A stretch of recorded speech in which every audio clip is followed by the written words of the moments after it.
afternoon. Can Good I, afternoon. can I, can I, in the first instance, say how privileged I am to be in such august company this afternoon, and to thank you very much, Prashant, for your kind invitation, acknowledging my close personal relationship with my friend of many years standing, a member of your council, Mr. Damien Nee. I merely want to acknowledge the great interest in your talk, in your seminar this afternoon, and in doing so, I want to say a few words about the excellent bilateral relations between Ireland and India. I had the very great pleasure early in my parliamentary career back in 1989 to pay a visit to India, a parliamentary visit, during which I had the opportunity of meeting directly um, with Premier Rajiv Gandhi, and also had the most memorable experience, which I will bring to my grave, of visiting the grave of the great Indira Gandhi. And as Prashant has just said, many years later, and in more recent times, had the opportunity, along with my friend and former boss Enda Kenny, our Prime Minister, of hosting a visit of Premier Modi when he visited us in Dublin some years ago.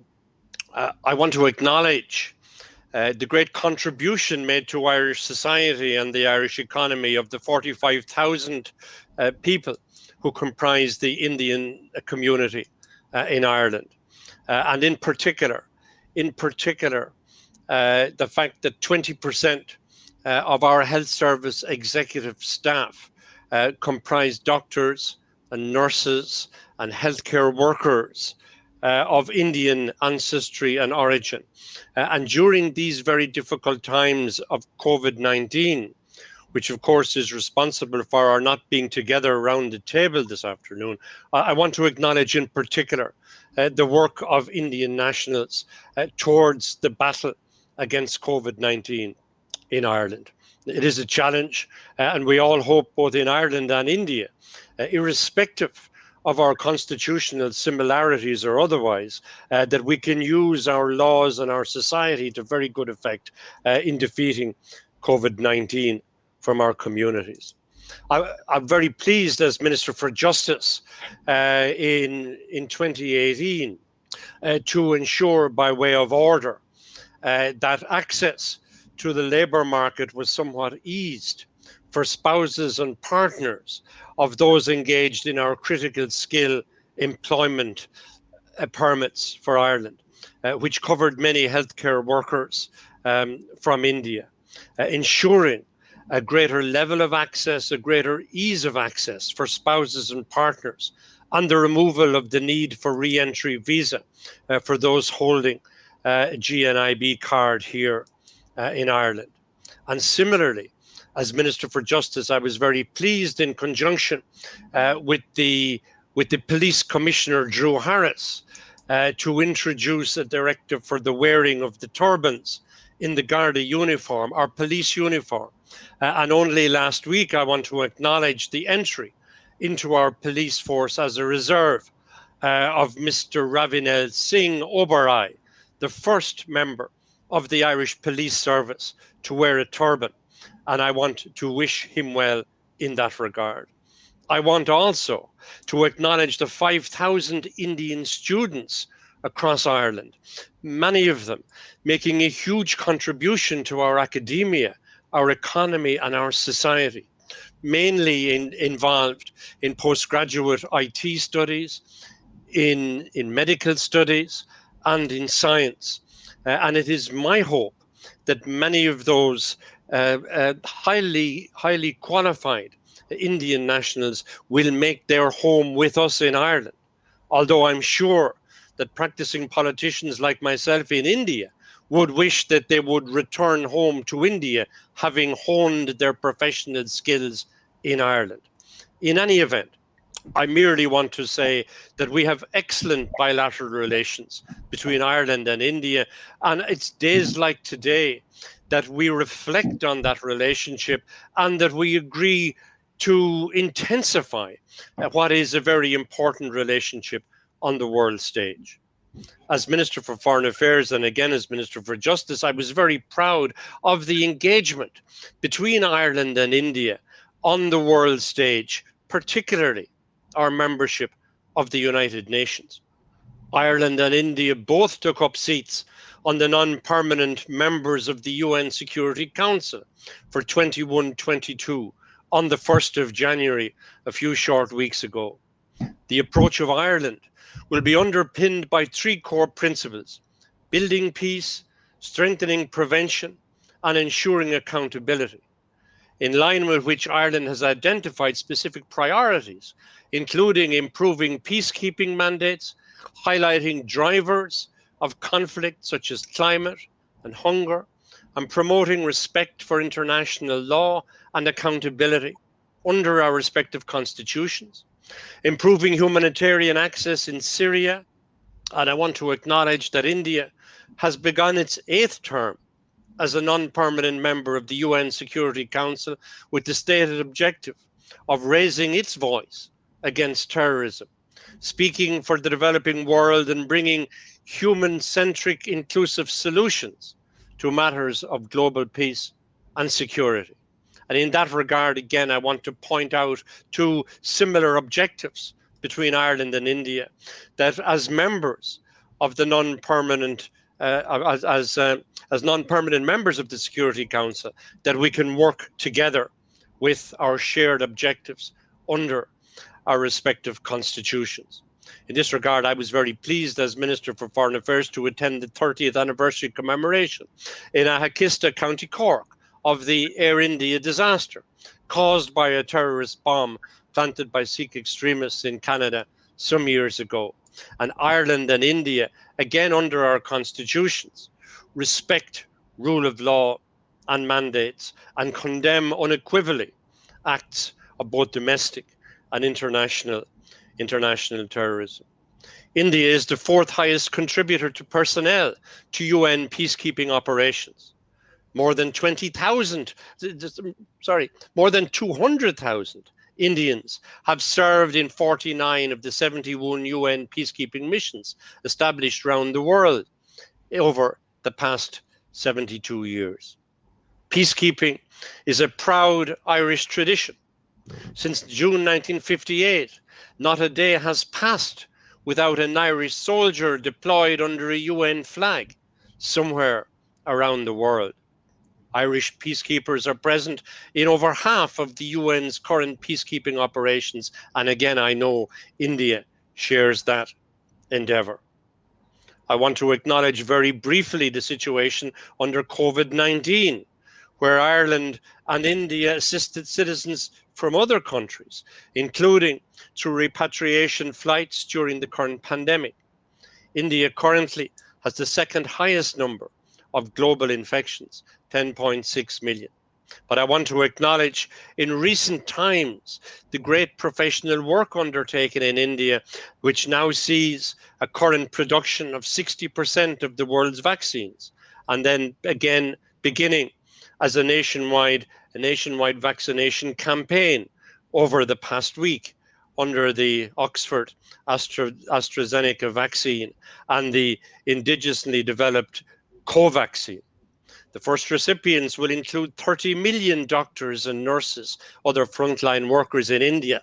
To us here in Ireland, these numbers are absolutely staggering, and I want to congratulate you for what you're doing. In fact, I was very pleased just over the weekend past to read in my Sunday newspapers here in Portlaoise the very generous act on the part of the Indian authorities by making the COVID vaccine available to neighbouring Myanmar.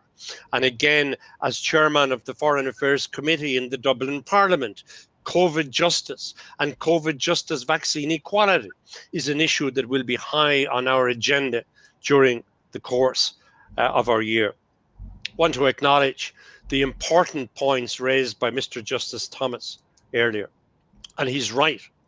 It is a common view in Indian Irish circles that the Indian constitution is based on the Irish one. As we might say in Ireland, it's true, but it's not entirely true. The clearest demonstration of this is that the 1950 Indian constitution is 145,000 words long, compared to the 16,000 words of the 1937 Irish constitution. India had to deal with many challenges that Ireland did not, such as the massive challenge of folding dozens of princely states into one system. However, elements of the 1950 Constitution are very clearly inspired by our 1937 counterpart, which should be seen as one of a range of models. The preamble, for example, to the Indian Constitution was inspired by the French. The model of democracy it underscores by the British. And again, similarly, the parliamentary model, not dissimilar to ours in Ireland, emanating from what we described as the mother of parliaments in Westminster. Want to acknowledge the federalist nature, as again referred to by Justice Thomas, inspired by the Canadians, and the separation of powers and judicial features, which come in the main from the United States of America. The borrowing from the Irish Constitution take two forms. The first is the method for nominating members of the Parliament and for nominating candidates to the presidency, which are closely based in India from what we were doing in Ireland. And secondly, the directive principles of state policy of India are the 15 guidelines for the federal government to be cited while framing laws and policies. These are based on the directive principles of social policy in the Irish Constitution, though not as closely based as those in the 1962 Constitution of your neighbours in Nepal, which were a verbatim translation of the Irish ones. While the Irish principles have limited real effect, they are not legally enforceable. But the Indian framers took the idea, expanded it further, and enshrined it into the heart of the Indian Constitution. And I'm sure these are issues that will gain further prominence in the context of the panel discussion later on. I want to acknowledge, in conclusion, the historic and cultural and great community connections between Ireland and India. The first, many centuries ago, were the missionaries sent by religious organizations from Ireland and functionaries of the British colonial structures in India. That work continues until the present day, although I want to acknowledge now many Indian religious leaders in the Christian tradition who are now assisting us in terms of pastoral duties in Ireland. I want to acknowledge the great ties that bring us together to celebrate as well as commemorate the 72nd anniversary of the Indian Constitution, and acknowledge the inspiration of the Irish and Indian independence movements, which had the effect or the consequence of inspiring each other. The growing consciousness of each other's national identities was fed by the friendship and collaboration between the future Nobel, the then future Nobel laureate W.B. Yeats and Tagore in the 1910s, and the vital connections being made by the independence activist and orator Annie Besant. The mutiny of the Connacht Rangers in Jalandhar in 1920 in support of Irish independence is commemorated every year. And Embassy New Delhi, the Irish Embassy, organised a major conference to mark that centenary.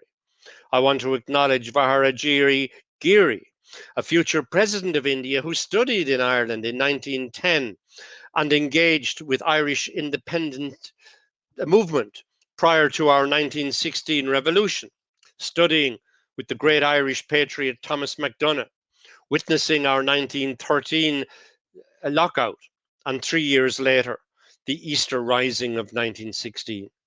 The Irish Indian Independence League was formed in 1932, and Vijay Patel, a brother of one of Nehru's closest allies, indeed paid a visit to Ireland a number of times in the 1920s and 30s to engage with the leaders of Irish independence. His movements in Ireland were tracked by a branch of the British Intelligence Service with responsibility for India, which was headed up at the time by a Trinity College graduate by the name of Philip Vickery. Some of Patel's activities were in the open. A league meeting outside Trinity College in College Green in 1932 attracted as many as 3,000 people, and Patel attended the unveiling of the Countess Markievicz Memorial in that same year. The Irish Press, great national newspaper of the day, noted, and I quote, a white-clad grey-haired figure in a square with a white Gandhi cap. Indeed, at that time, Mr. Patel looked quite at home in a Dublin crowd of 3,000 people. I want to acknowledge again the more controversial Subhas Chandra Bose, who visited Ireland in 1936, was received by our president, Eamon de Valera, among others.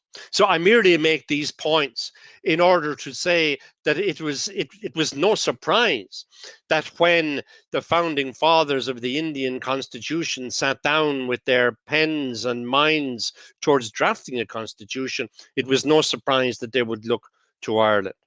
The openness to supporting Indian independence and even helping the movement built connections across the United States and made Mr. de Valera very popular in India. In fact, a street in New Delhi is named after him, and he visited India in 1948 as part of his anti-partition platform, built a strong relationship with Nehru, offered regular advice on the framing of the Indian Constitution.